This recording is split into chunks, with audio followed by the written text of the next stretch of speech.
ప్రస్తుతం ప్రభాస్ షెడ్యూల్ చాలా బిజీగా ఉంది. ది రాజా సాబ్, ఫౌజీ సినిమాలు ఒకేసారి చేస్తూనే ఆయనకు స్పిరిట్, అలాగే సలార్ 2 మరియు కల్కి 2 ప్రాజెక్టులు కూడా లైన్లో ఉన్నాయి. ఈ మధ్య కాలంలో ప్రభాస్, హనుమాన్ ఫేమ్ దర్శకుడు ప్రశాంత్ వర్మ కాంబినేషన్లో ఒక సినిమా వస్తుందనే వార్తలు హల్చల్ చేశాయి. తాత్కాలికంగా రాకా అనే టైటిల్తో వస్తున్న ఈ సినిమా బకాసురుడి కథ ఆధారంగా రూపొందే మైథలాజికల్ మ్యాగ్నమ్ ఓపస్ అని చెబుతున్నారు. ఈ సినిమా ప్రశాంత్ వర్మ సినిమాటిక్ యూనివర్స్లో భాగమని హుంబాలే ఫిల్మ్స్ ఈ సినిమాను నిర్మిస్తుందని వార్తలు ఉన్నాయి. దుబాయ్ ఎగ్జిబిషన్ సెంటర్లో జరిగిన సైమా 2025 అవార్డ్స్లో ప్రశాంత్ వర్మ మాట్లాడుతూ ఆ హీరో డేట్స్ ఇచ్చిన వెంటనే షూట్ స్టార్ట్ చేయడానికి మేము సిద్ధంగా ఉన్నాం అని చెప్పాడు. అయితే ప్రభాస్ బిజీ షెడ్యూల్ మధ్యలో ఈ ప్రాజెక్టుకి ఎప్పుడైనా టైం ఇస్తారా అన్నది ఆసక్తిగా మారింది. ప్రస్తుతం ప్రభాస్, సందీప్ రెడ్డి వంగ కాంబినేషన్లో స్పిరిట్ సినిమాకు రెడీ అవుతున్నారు. ఆయన స్పిరిట్ పూర్తయ్యే వరకు ఇతర ప్రాజెక్ట్స్ చేయకుండా ఒకే లుక్ కంటిన్యూ చేయాలని భావిస్తున్నారు. హనుమాన్ ప్రపంచవ్యాప్తంగా బ్లాక్ బస్టర్ అవడంతో ప్రభాస్, ప్రశాంత్ వర్మ కాంబినేషన్ పై అభిమానుల్లో భారీ హైప్ ఉంది. పైగా SIIMA 2025లో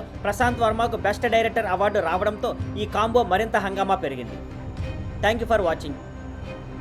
please like, share and subscribe.